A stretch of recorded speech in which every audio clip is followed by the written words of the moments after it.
This is the third and final video segment describing an assignment that I did as a part of a teaching externship. In the first video, I shared an overview of two teaching objectives that I had for myself while giving a lecture on lumbar examination to graduate students in a DPT program. I also introduced two learning theories that I implemented to address the objectives. In the second video, I described the implementation of each of the two learning theories. As a quick review, I gave a lumbar spine examination lecture to second-year DPT students as part of their Musculoskeletal Dysfunction 2 course. The two teaching objectives that I set for myself were to clarify previously identified systematic errors and assist students in the ability to apply the examination principles of three orthopedic theorists to the examination of the lumbar spine. In this video, I will describe how I chose to assess the effectiveness of the learning opportunities and will reflect upon this experience as a whole. Although the students did not know ahead of time what my teaching objectives were, they did know that I was participating in a teaching externship by being involved in their class. At the end of the lumbar spine examination lecture and class discussion, I asked that students answer two questions on a sheet of paper for me. 1. What was the most important concept you learned during class? And 2. What is one thing that is still unclear for you? The students could have answered these questions anonymously. I then collected and reviewed these minute papers. 37 out of 38 students wrote something in their minute paper that was clear. 36 out of 38 students wrote something that was unclear to them. Of those responses, I went through and identified those that reflected my teaching objectives, which were the systematic errors related to the treatment-based classification system, as well as applying the examination principles of various theorists to the examination of the lumbar spine. Overall, 62% of the class identified one of my two teaching objectives as the clearest point they learned during that lecture, and 42% of the students identified one of my two teaching objectives as unclear. I was pleased to see that even without prompting or prior knowledge of my goals, the majority of students found them to be clear. I was a bit concerned that 39% of students were still unclear as to how to examine the lumbar spine according to various theorists. With the suggestion of Professor Lofold, I asked the students in the class to meet with me in a roundtable discussion to investigate these results further. I wanted to use a roundtable discussion with the students to gain insight as to why some of them found my teaching objectives to be very clear, while others did not. I also wanted to determine if the minute paper activity itself had any effect on their learning. The students and I met the week following the lumbar examination lecture. The points that the students made were that they liked the limited number of slides and the emphasis on the treatment-based classification system. They also really enjoyed the group work breakout sessions. Their feedback as to why they didn't feel like they understood all of the theorists was that they spent time only thinking through one of the theorists. This made sense given the nature of the assignment that each group was assigned to only one theorist. Looking forward, the students would have liked time to work in groups on all of the cases. I then asked the students if they identified something as unclear in the minute paper, if they clarified that unclear material since the lecture. Only one of the 8 students in the roundtable said she did clarify the material on her own by reviewing the lecture. One other student said that reading the articles that were assigned for the week helped with any further clarification that was needed.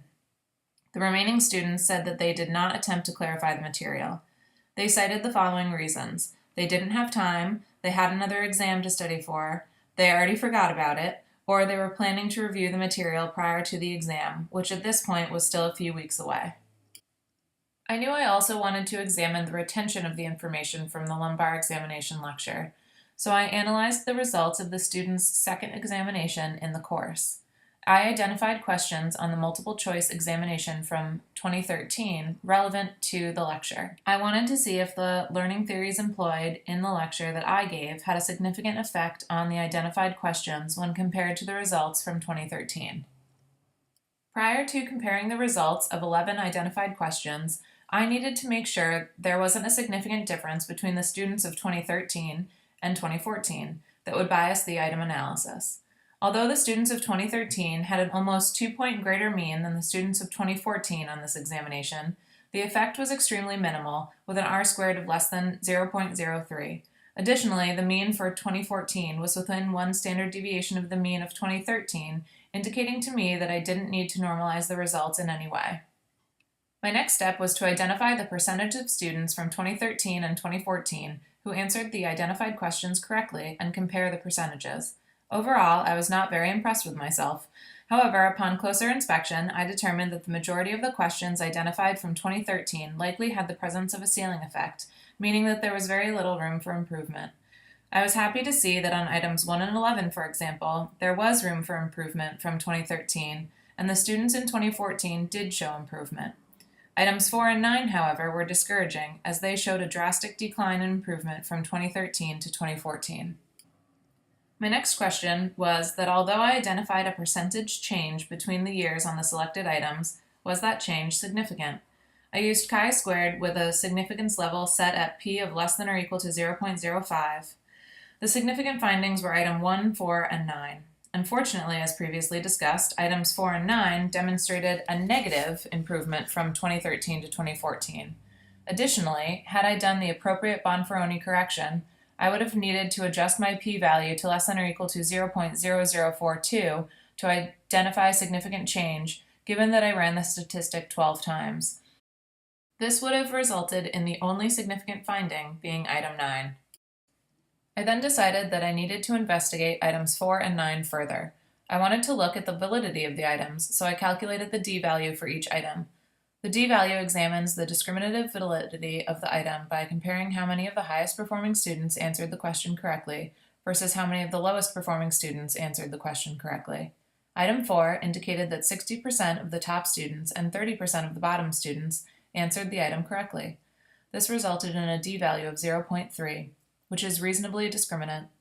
Further analysis of this item revealed that students were almost equally divided across all possible answers, which indicated to me that the students were experiencing amnesia related to this item in that they were just unable to recall this information. Item 9 revealed something interesting in that the item was not discriminate at all. The students were split almost equally between two answers, and both the top performing and bottom performing students were equally split as well. This indicated to me that the question was likely not worded appropriately. Overall, I found this assignment to be not only fun, but very useful. I enjoyed the challenge of trying to create a lesson with the focus being less on what topics needed to be covered, and more on what learning theories can best create useful learning opportunities. When reflecting upon the analyses used, I do think that the minute paper provided me with useful insights as to where the students' knowledge was after the lesson. I will continue to use the minute paper to enhance my teaching. More so, I think meeting with the students in a roundtable format really helped to clarify some of the reasons why students were or were not struggling to grasp certain concepts, and the students gave me some good suggestions for the future. Clearly, there were many limitations to the methods used in analysis of the examination data. I was not able to control for many variables that likely contributed to some noise in the data, such as the validity of the questions due to the fact that I wanted to compare the questions from the current class to the previous class. That being said, I think this assignment afforded me some excellent practice in application of statistics and test item analysis. Looking forward to future teaching opportunities, I believe that the learning theories I employed were relevant for the teaching objectives I set for myself, and based on the results presented here and the feedback I received from students, I plan to implement more small group work on multiple case examples with classroom discussion in preparation for their final examination in a month's time. This assignment could not have been completed without Professors Dan Lofold and John Leard, as well as the students in the Musculoskeletal Dysfunction 2 class. Thank you for completing this experience with me.